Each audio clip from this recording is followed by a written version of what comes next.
प्रत्येक अमावस्या के दिन एक कटोरी में पंचामृत बनाकर ले जाते हैं। दूध, दही, शहद, घी, शक्कर, ये सब मिलाकर यदि आप लेकर जाते हैं और ले जाकर भगवान शंकर के सामने समर्पित करते हैं, एक बेलपत्री अशोक सुंदरी, अभी तक आपने जो बेलपत्री चढ़ाई है अशोक सुंदरी के ऊपर, डंडी का मुख जहां से पानी बहता है उस ओर रखा जाता है। पर जब हमें ऐसा लग रहा है कि हमारे पितृ भूखे हैं या हमारे पूर्वज प्यासे हैं या उनको भाग नहीं मिल रहा, इसलिए मेरा कोई काम नहीं हो रहा, इसलिए शिव राजी नहीं हो रहा है, तो ये बेलपत्री के भाग को बदल दिया जाता है। ये बेलपत्री अशोक सुंदरी की जगह पर जब चढ़ाया जाता है तो ये पत्ती का जो भाग है जहां से पानी बहता है उस ओर रखा जाता है और ये डंडी का भाग शिवलिंग की ओर रखा जाता है। और यहीं पर भगवान शंकर को जो तुम पंचामृत बनाकर लेकर गए हो वो पंचामृत चढ़ाया जाता है और वही पंचामृत थोड़ा सा शिवलिंग पर चढ़ा दिया जाता है। उसके बाद में पितृ पूर्वज जल की आस नहीं रखते, न भोजन की आस रखते हैं, क्योंकि शंकर उनको तृप्त कर देते हैं, शिव उनको पूर्ण कर देते हैं। पितृदोष के 4 लक्षण सबसे प्रबल। पहला लक्षण है 1 रुपया कमाओ, 1.25 रुपए खर्च हो रहे हैं, समझ लेना पितरों का दोष है। दूसरे नंबर का, एक व्यक्ति घर में बीमार है, ठीक हुआ, दूसरा बीमार पड़ गया, घर में कोई ना कोई निरंतर बीमार पड़ा हुआ है। तीसरे नंबर पर आप कोई पूजन की थाली लगाए, किसी को भोजन देने जा रहे थे, किसी को पानी देने जा रहे थे और आपकी ट्रे में से, आपके हाथ से अगर कोई भरा हुआ पात्र, कोई सामग्री गिर गई, पूजन की थाली तुम्हारे हाथ में है और पूजन की थाली में से मालूम पड़े कोई सामान गिर गया नीचे, समझ लो कि पितृ का दोष है। चौथे नंबर पर दोष का वर्णन किया गया, घर में जितने सदस्य रह रहे हैं अगर वो किसी न किसी रूप में एक दूसरे पर चिढ़कर बोल रहे हैं, क्रोध कर बोल रहे हैं, समझ लेना कि कहीं ना कहीं पितरों का दोष। तो लगता है स्वप्न में कोई मुर्दे दिख रहे हैं या कोई जल रहा है या कोई मर रहा है या कोई चला गया है, ऐसा भय लगता है। बच्चों को मानी भेजूंगी ऐसा हो जाएगा, पति को मानी भेजूंगी ऐसा हो जाएगा, कोई हमारे कोई गलत तो नहीं कर रहा है, आपको लगता है। के दिन 7 स्थान शिवलिंग के बताए हैं जहां पर भूल से भी अगर कोई चंदन की उंगलियां लगा देता है। 7 स्थान ऐसे हैं जहां चंदन की मात्र उंगलियां लगा देने से ही शिव पितृलोक के पितरों को मुक्ति प्रदान करके बैकुंठ लोक का निवास दे देते हैं। 7 स्थान, और वो 7 स्थान जो चंदन के बताए गए हैं। पहला, भगवान देवाधिदेव महादेव के शिवलिंग पर चंदन का लेपन, समझ लेना जरा बहुत अच्छे से। 7 स्थान चंदन के बताए महाराज। पहला शिवलिंग।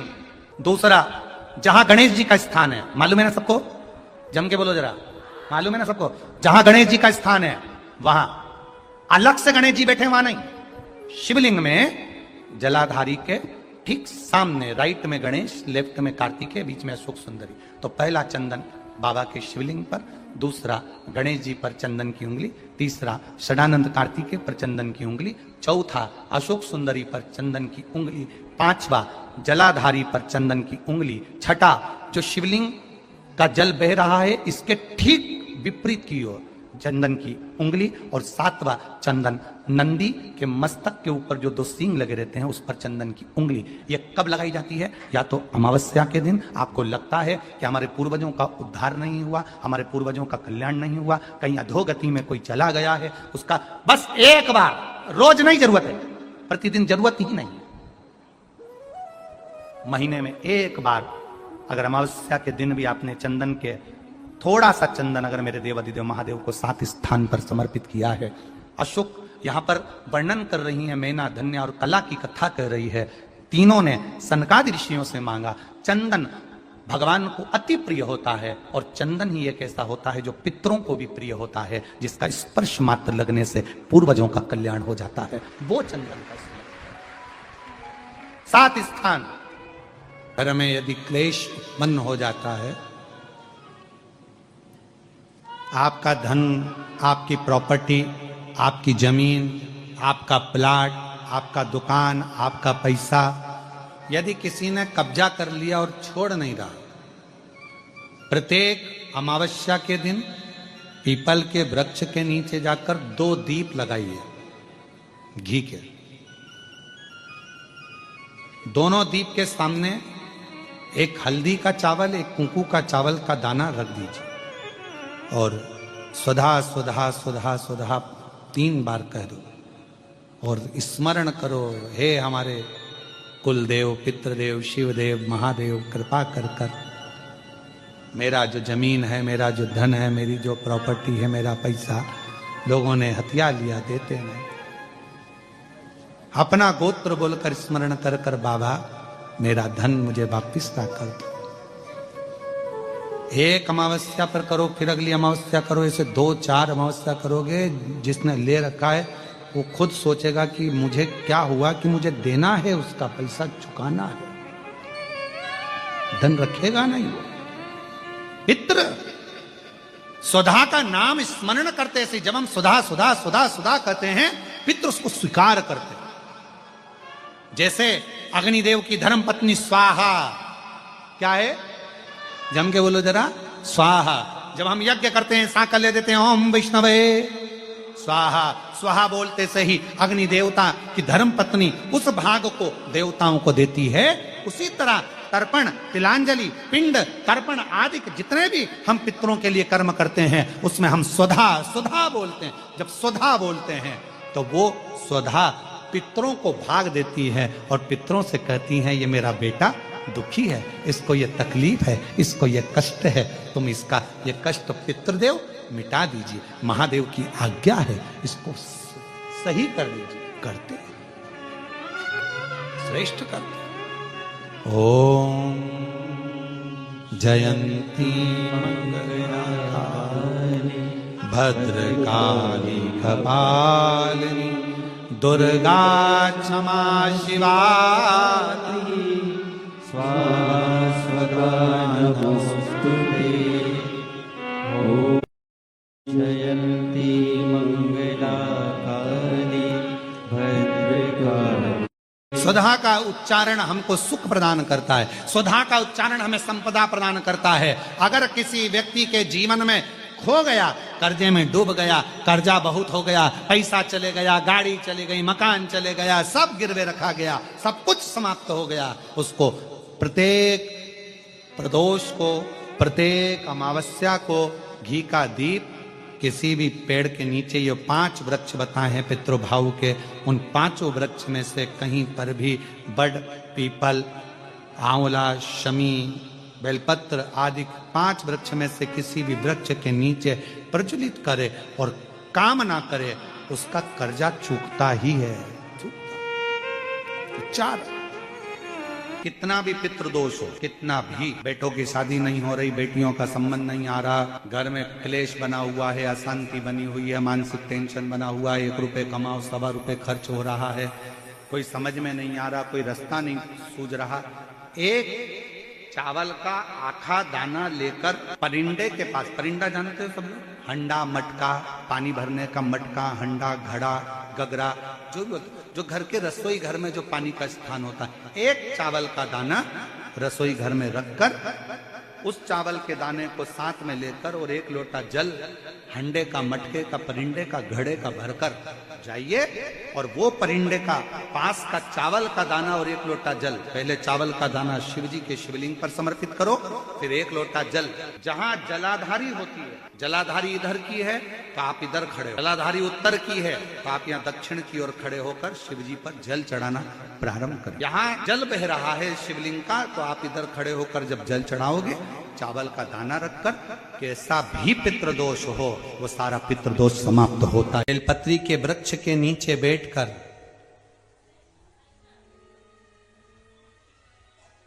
हाथ में 1 बेलपत्र का पत्ता रखकर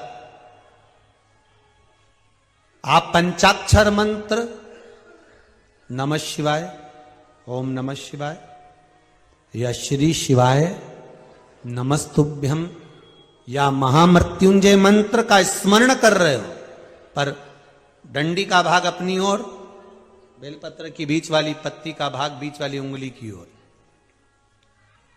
रखकर अगर आप स्मरण कर रहे हैं और अपनी काम ना कर कर बेलपत्री के वृक्ष के नीचे बैठकर उस पत्ते को सम्मुख रखकर बाबा से विनय कर कर एकांत में उस बेलपत्री के वृक्ष की छांव में, बेलपत्री के वृक्ष की छांव आप काम ना कर कर उस पत्ते को शंकर भगवान के ऊपर समर्पित कर रहे हैं, तो ये जान कर रखें कि पार्वती और शिव का मिलन करवा रहे हैं और अपनी मनवांछित फल कामना पूर्ण करवा रहे हैं।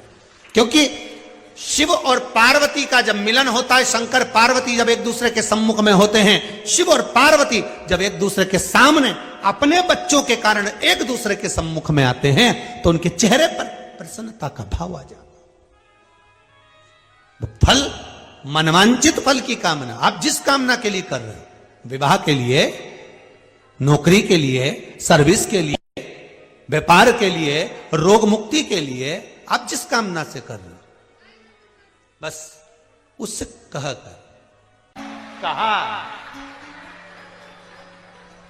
त्रिशूल को पकड़ते हैं, एक जगह से पकड़ते हैं कि 3 जगह से पकड़ते हैं? एक जगह से। त्रिशूल में नोक कितनी होती है? 3।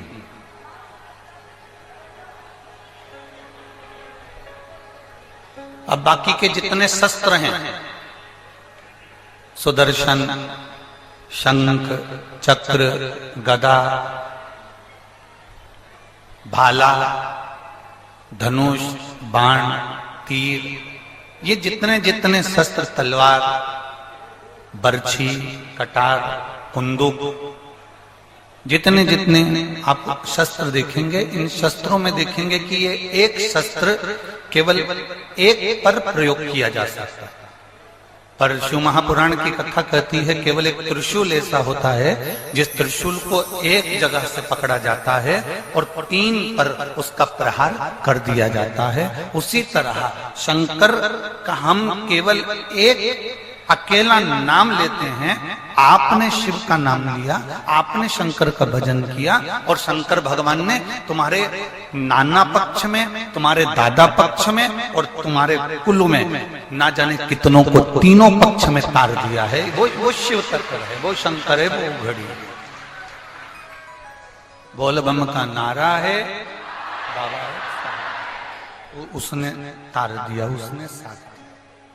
गर्ग संहिता कहती है और कूर्म पुराण कहती है, तुम्हारे घर में अगर सत्यनारायण जी की कथा हो रही है, तुम्हारे घर में शंकर जी का अभिषेक हो रहा है, तुम्हारे घर में पार्थिव शिवलिंग का निर्माण हो रहा है, तुम्हारे घर में अगर तुम कोई व्रत रख रही हो, तुम्हारे घर में कोई उपास कर रही हो, तुम्हारे घर में कोई उद्यापन हो रहा है, तुम्हारे घर में कोई अच्छा कार्य हो रहा है, तो ये करवाने वाला कोई दूसरा नहीं होता। इसको करवाने वाले तुम्हारे घर के पितृ होते हैं, जो ऊपर बैठकर तुम्हारे घर में अच्छा कार्य कर रहे हैं।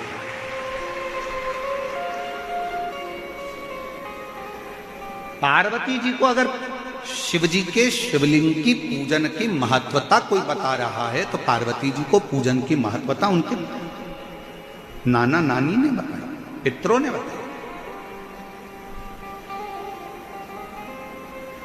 इसीलिए तो शंकर जी को जल चढ़ाने वाले को पितृदोष नहीं लगता। क्यों नहीं लगता? क्योंकि शिव जी पर आप जल चढ़ाते हो ना, तो शंकर भगवान का चढ़ा हुआ जल हस्त कमल की ओर जाता है पार्वती जी के, और पार्वती जी के हस्त कमल पर जैसी जल जाता है तो नाना नानी बड़े प्रसन्न हो जाते हैं अपनी नातिन को देखकर कि मेरी नातिन पर लोग पूजन कर रहे हैं, जल चढ़ा रहे हैं, तो पितृ आशीर्वाद देते हैं। शंकर पर जल चढ़ाने पर 3 दोष समाप्त हो जाते हैं। पहले नंबर का वास्तु दोष, दूसरे नंबर का पितृ दोष और तीसरे नंबर का काल सर्प दोष। ये 3 दोष शिव पर जल चढ़ाने से समाप्त हो गए। पितृ प्रसन्न होते हैं, पूर्वज आनंदित होते हैं। हमारे घर की बेटी आज शिव की आराधना कर रही है, हमारे घर की बेटियां हमारे शंकर की आराधना कर रहे हैं, शंकर की स्तुति कर रहे हैं।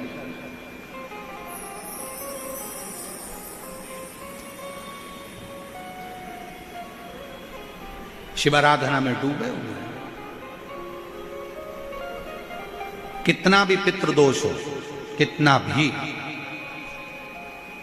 बेटों की शादी नहीं हो रही, बेटियों का संबंध नहीं आ रहा, घर में क्लेश बना हुआ है, अशांति बनी हुई है, मानसिक टेंशन बना हुआ है, 1 रुपए कमाओ 1.25 रुपए खर्च हो रहा है, कोई समझ में नहीं आ रहा, कोई रास्ता नहीं सूझ रहा, एक चावल का आखा दाना लेकर परिंदे के पास, परिंदा जानते हो सब लोग, हंडा मटका, पानी भरने का मटका, हंडा, घड़ा, गगरा, जो भी जो घर के रसोई घर में जो पानी का स्थान होता है, एक चावल का दाना रसोई घर में रखकर उस चावल के दाने को साथ में लेकर और एक लोटा जल हंडे का, मटके का, परिंडे का, घड़े का भरकर जाइए और वो परिंडे का पास का चावल का दाना और एक लोटा जल, पहले चावल का दाना शिव जी के शिवलिंग पर समर्पित करो, फिर एक लोटा जल जहां जलाधारी होती है, जलाधारी इधर की है तो आप इधर खड़े हो, जलाधारी उत्तर की है तो आप यहां दक्षिण की ओर खड़े होकर शिव जी पर जल चढ़ाना प्रारंभ करें। यहां जल बह रहा है शिवलिंग का, तो आप इधर खड़े होकर जब जल चढ़ाओगे, चावल का दाना रखकर, कैसा भी पितृदोष हो वो सारा पितृदोष समाप्त होता ही है और घर में शुभ कार्य होता है। पितरों की शांति का मूल क्रम है शंकर की स्तुति।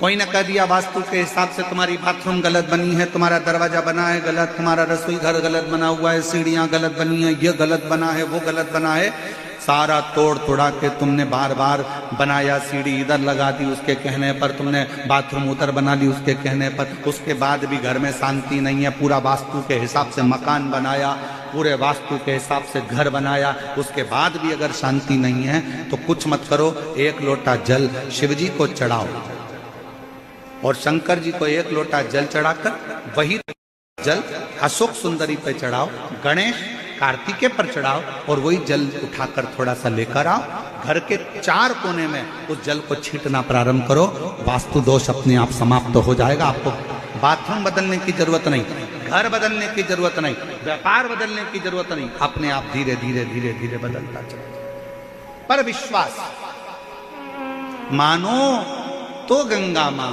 और ना मानो तो बहता पानी। आप मानोगे तो गंगा जी है, ना मानो तो बहता पानी, आपके ऊपर निर्भर करता। इस घर में से एक लोटा जल देवाधिदेव महादेव को चढ़ाने के लिए निकलता है, घर के अंदर से एक लोटा जल निकलकर जब शंकर के मंदिर में जाता है, उसी समय पर 3 दोष उसके घर के समाप्त हो जाते हैं। पहले नंबर का, घर के अंदर से जल गया तो वास्तु दोष समाप्त हो गया। दूसरे नंबर पर घर के रसोई घर में, मटके में, हंडे में, टंकी में से जल गया तो पितृदोष शांत हो गया। और तीसरे नंबर पर घर के अंदर से जब हम जल लेकर निकलते हैं, अपना दरवाजे से बाहर निकलते हैं शिव को जल चढ़ाने के लिए, तो काल सर्प दोष समाप्त हो जाता है। ये 3 दोष उसी क्षण समाप्त। हम कहते हैं लक्ष्मी आए तो मैं दान करूं, हम कहते हैं कि लक्ष्मी आएगी तो हम दान करेंगे, पैसा आएगा तो हम दान करेंगे, धर्म करेंगे, पुण्य। आप और हम कहते हैं कि लक्ष्मी आए तो हम दान करें, और लक्ष्मी कहती है कि तुम दान करो तो मैं आऊं। दोनों एक दूसरे का इंतजार करते हैं।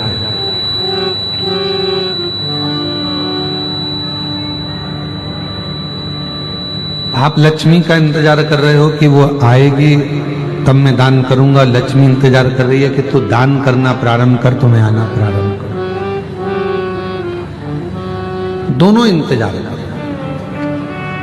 अब जैसे लक्ष्मी कहती है कि तू दान कर और आप कहते हो कि आए तो दान करूं, उसी तरह शिव महापुराण भी कथा कहती है। लोग कहते हैं कि हम बहुत तकलीफ में हैं, बहुत दुख में हैं, बहुत कष्ट में हैं, बहुत प्रॉब्लम में हैं,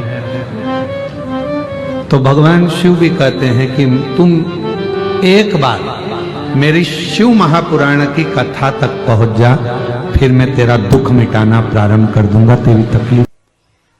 जितने लोग कथा सुन रहे हैं, अगर गण का मतलब नहीं जानते तो पहले कथा में प्रवेश करने से पहले, शिव महापुराण में पहुंचने से पहले हम समझ लें कि गण का मतलब क्या है।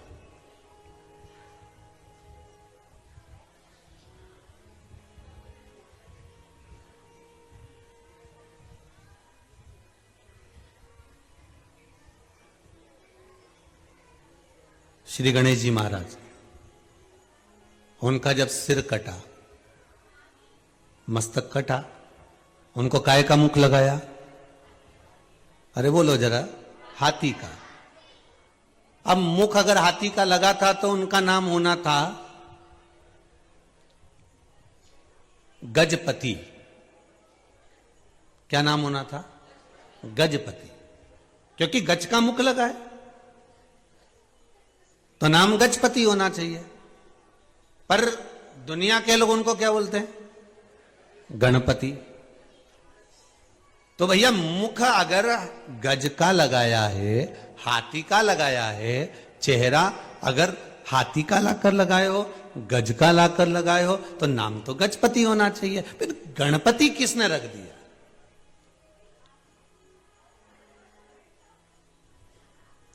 हाथी का मुख लगते ही तो गजपति नाम हो जाए। भाई हमारे यहां तो कई कई बहनों का नाम पूर्णिमा है, तो पूर्णिमा नाम क्यों रख दिया? तो क्या ये पूनम के दिन हुई थी, ठीक है, तो इसका नाम पूर्णिमा रख दिया। काली थी तो इसलिए इसका नाम काली रख दिया, ठीक है। हमारे यहां नाम बड़े बड़े विचित्र रखते हैं। अब ध्यान देना जरा गणेश जी के नाम की ओर हो।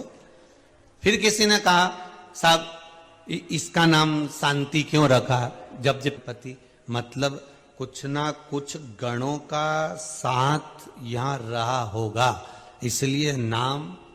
हाथी का मुख लगा था भगवान गणेश जी के जन्म के समय, जब हाथी का मुख लगा तो गजपति नाम होना चाहिए, पर नाम क्या रखा है?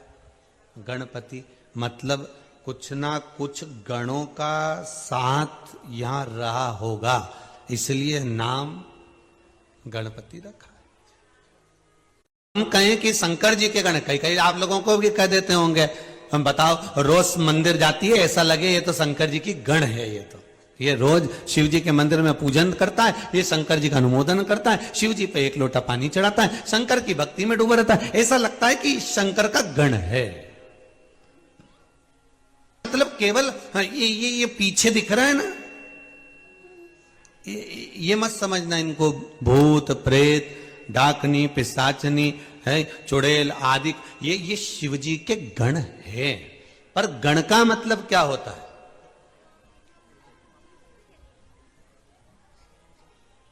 गण का मतलब है क्या?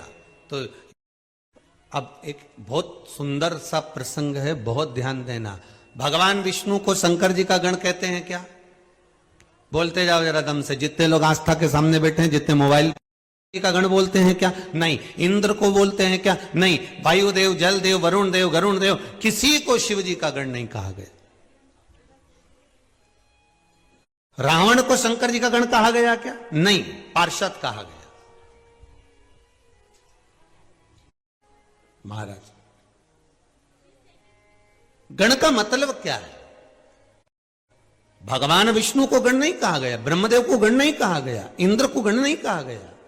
गण का मतलब है भगवान शिव की रक्षा करने वाला मित्र, सखा, बेस्ट फ्रेंड। समझ गए अपनी भाषा में? जो सखा है, मित्र भी है, द्वारपाल भी है, एक अच्छा मित्र, एक अच्छा सखा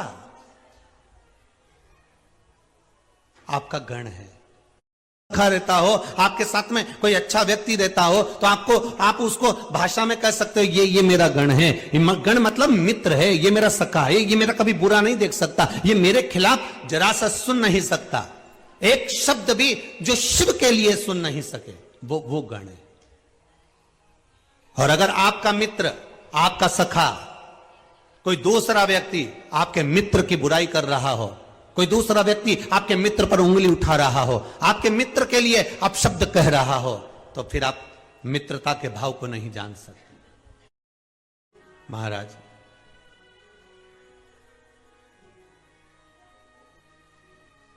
गण का मतलब है भगवान शंकर का सखा। गण का मतलब है भगवान की रक्षा करने वाला।